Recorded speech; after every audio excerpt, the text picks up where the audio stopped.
Our next speaker and her assistant is Susan Goodhope and Shiraz. Show me where this works. Okay, this is forward, this is backward, and this is... So, I'm Susie Goodhope. I'm a cadaver dog handler who was very lucky to be able to work with archaeologists in taking these cadaver dogs and putting them into a new setting. This work actually started for me up in Mississippi in the Indian mounds up there, but I've continued it down here in Florida and thoroughly enjoy this part of my jobs. So, this is Shiraz when she was much younger. You can tell she's got a little gray on her face, just like some of us. And we actually started with the first cadaver dog in the United States in 1977. The dog's name was Pearl, and she was a yellow Labrador retriever. So when you think about why dogs, and you were listening to Logan talk about the evolutionary background, most people in this room, if I ask you when puppies are born, what's something very unique about them? And you will say, their eyes are closed. And they open at about 4 weeks and they get their vision. What most people don't know is that puppies are also deaf. And they don't start hearing until about 3 weeks of age. So for the puppies to survive and get milk, one of their other senses is kicked in, and that's their sense of smell. And that's what we work with in trying to get the dogs to show us where human remains are buried. Roz. Sit. Wait. So, the humans have 5 to 6 million sensory cells in your nose. Dogs have somewhere between 200 and 300 million. Dogs also have about 1,000 different types of sensors in their nose, and when one of these sensing systems die, it's replaced, but not necessarily by the same one that died. It depends on what's in their environment. Now, Shiraz is cheating right now.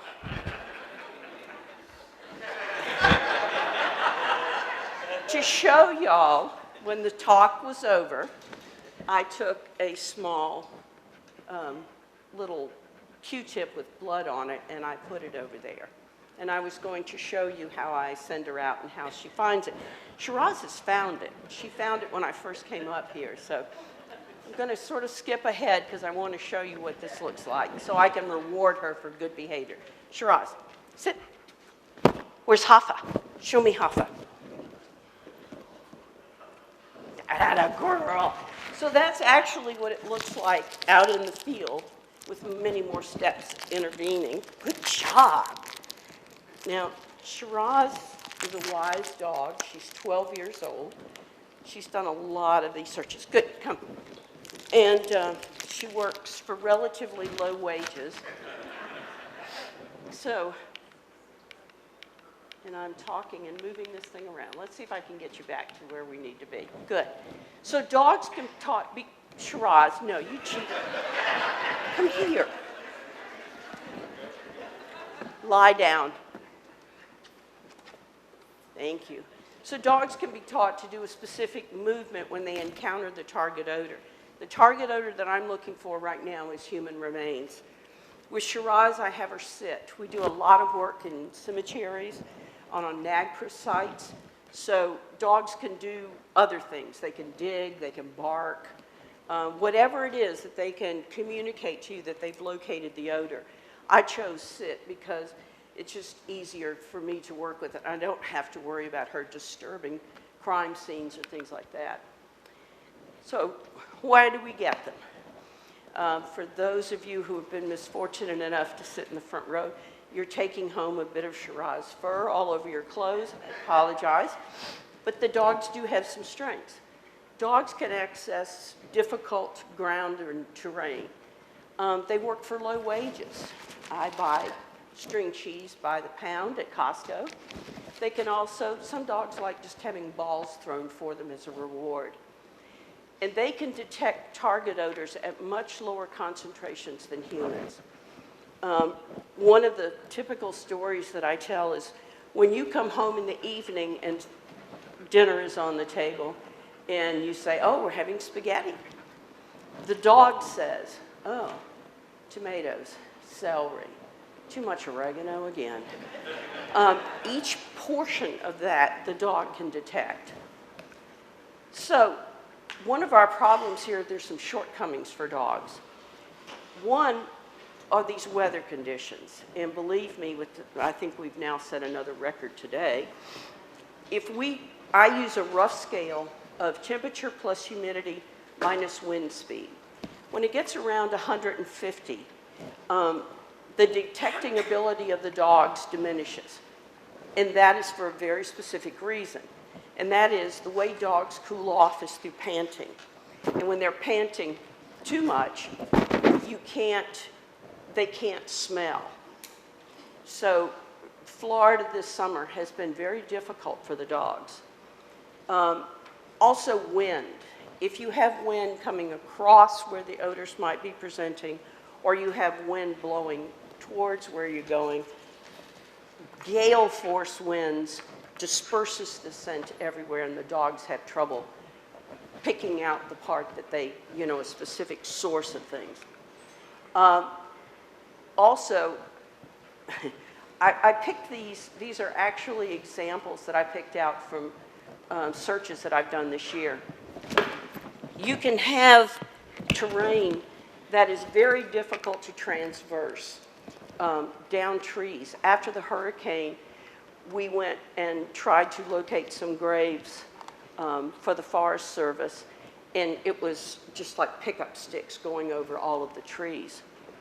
Poor ground cover. Shiraz had to find a single grave on about a 2-acre sloping hillside that unfortunately was covered in cactus. And that was very difficult. It was actually a solid mat of cactus. So that was hard for her to work in between all of those. Some of our clays are particularly problematic for us because the clay will make a layer, and the way the dogs actually scent the human remains is that there are volatile compounds that come up through the soil, and the dogs scent them right at the soil-air barrier. Well, clay will hold stuff down. Concrete does not. Those brilliant murderers who put someone under a concrete patio are oftentimes foiled because the scent comes up through the concrete. Concrete is porous, so the dogs can detect if there's a body underneath there. Sand for us is particularly problematic. If you put your hand, if you're at the beach and you put your hand into the sand, you'll find it's much cooler down below. And we think that what's happening is the coolness is not allowing the volatile organic compounds to come up. It's keeping it down at the bottom. So that's another, and of course being here in Florida, that's another area where we have to make some modifications and work in different situations.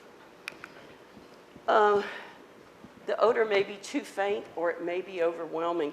I don't know if any of you have ever worked with drug dogs, but a drug dog will sometimes find a marijuana cigarette and pass up a ton of marijuana on a truck just because it's so overwhelming to the dog. In the archaeological setting, I don't have this much problem, but in the other portion of my life that I do, the overwhelming, a fresh body, freshly decomposing, can be absolutely overwhelming for a dog. And they're like, I don't know. We also did a search, and we had mimics, and there were swamp areas around, so the decomposing vegetation producing methane. You've got to train your dogs so they're familiar with that smell and don't give it as an alert, though methane is part of the picture of the decomposition. I ran into something called rainbow people and primitive toilets. I don't care if Jimmy Hoffa was buried there.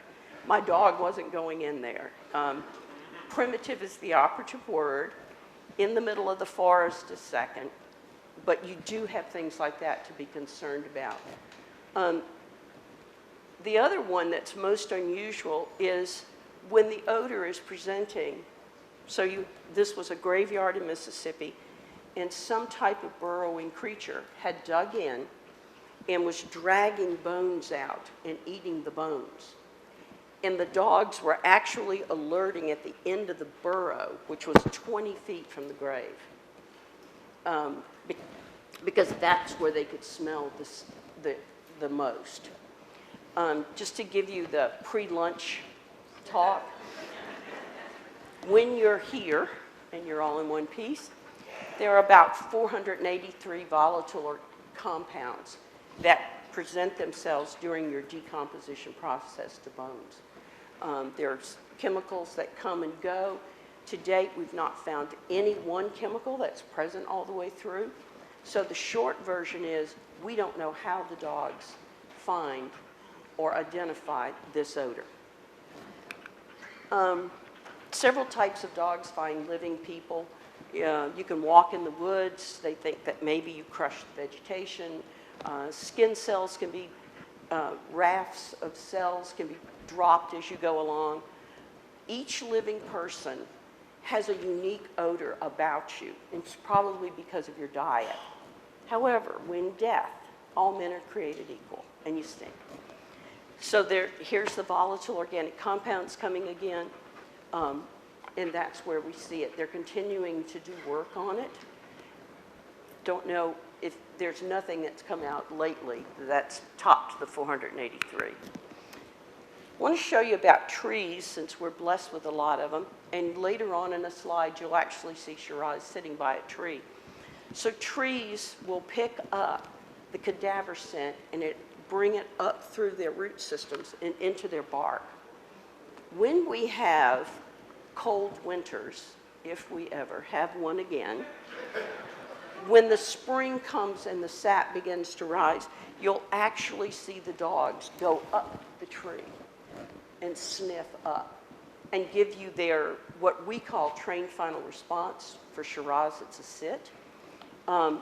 They are saying, I smell it, and it's because of this.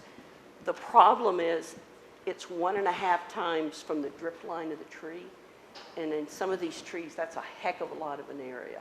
That's a lot of ground under there that the trees are pulling up these nutrients from.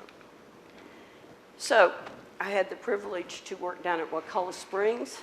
This was the sign at Aucilla Springs, is the sign at Aucilla Springs, signifying the Kissoff family cemetery. And there's a very nice sign there. There's a very nice mowed area there. So I went down and I ran Shiraz over it, and she said, verily I say unto you, there's not a dead body here. You can move your sign. So here's the story, was that there was a party that happened down in the Springs, and some young people got out of control, and the headstones in the cemetery were thrown into a sinkhole adjacent to it. Perhaps alcohol was involved. And then over the years, with no headstones to mark it, this grew up, and sort of everyone who knew something about the cemetery passed away, and it just got to be a huge mess of undergrowth. So this is when I'm giving Shiraz her command to both sit and go find Hoffa. So we're starting our adventure here. And here, this is what I look at on searches.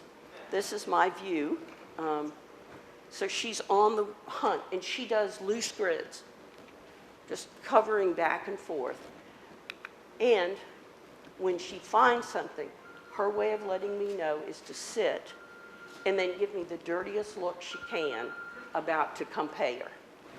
On this instance, I can't pay her. She says she's encountered the target odor. I have no verification of that, so I'll go over, tell her what a good girl she is, and have her move on. The Kissoff Cemetery is a work in progress. They're doing GPR on it. They've cleaned the site. So as soon as the GPR survey, which looks very promising, is finalized, then they're going to relocate the signage to the correct area, which is across the road from where the cemetery supposedly is. One of the things just to tell you about, human remain detection dogs' final response, in her case, is sit. It's considered a preliminary finding until verified by another modality. So it's highly probable. I've worked with Shiraz for over 10 years now.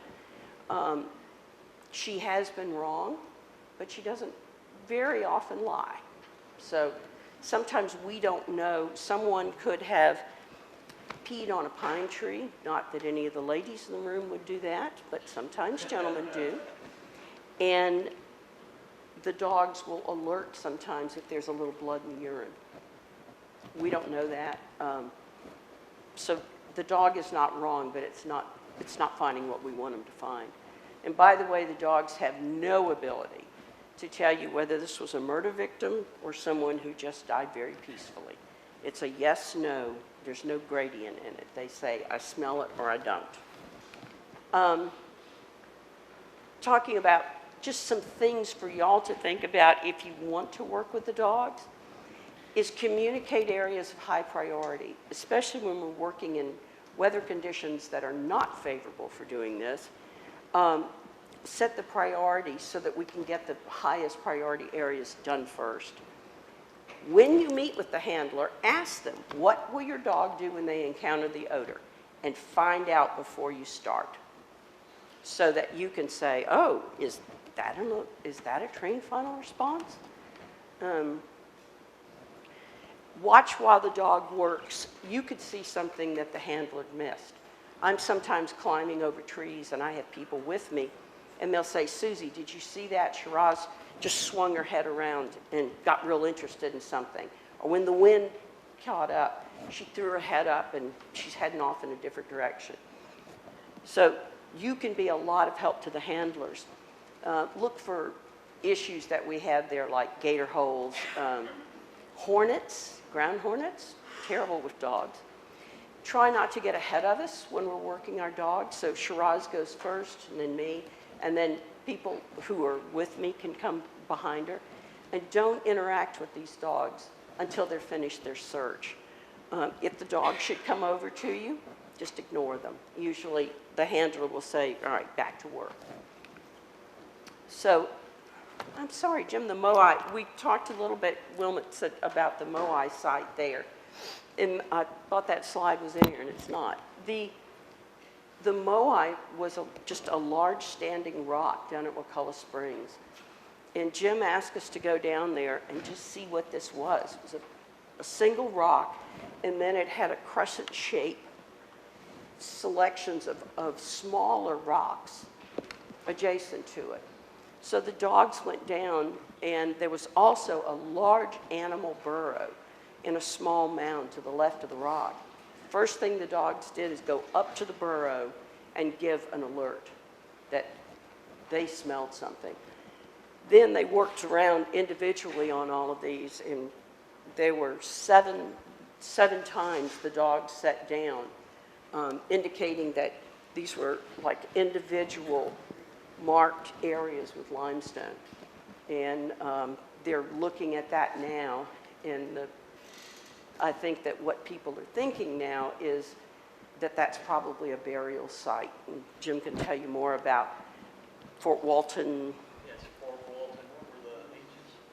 The ages of the site, was the site I mentioned that had bracket dates 1355 to 1600. This is where these hits were found. Yep.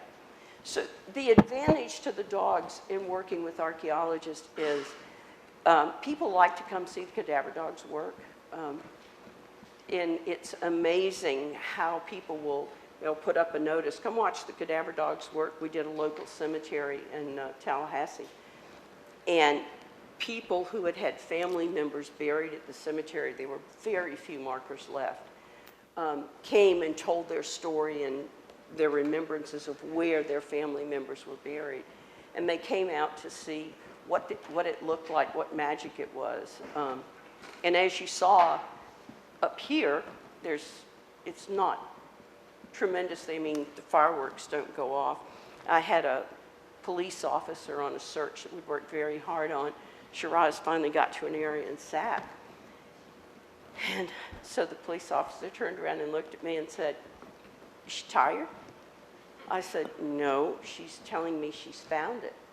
And she said, "Is that it? Is that all there is?"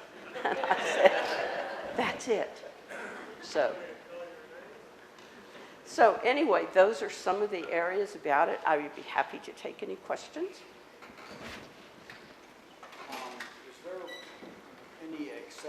Is there any accepted idea on how old things they can detect? Some of the dogs over in Europe have been trained to detect some of the megafauna that they were talking about. The oldest thing Shiraz has found was oyster shell midden of the last toe bone of a small toe, and it radiocarbon dated to 670 AD. Because of NAGPRA, we weren't able to go any further. I don't know whether or not there was a full body there and the test hole just got the end of the small toe, or if it was just a small toe. It'll remain a mystery for the ages. Okay, thank you both. We have to stop with the questions, but thank you both very much. Thank you, Tricia.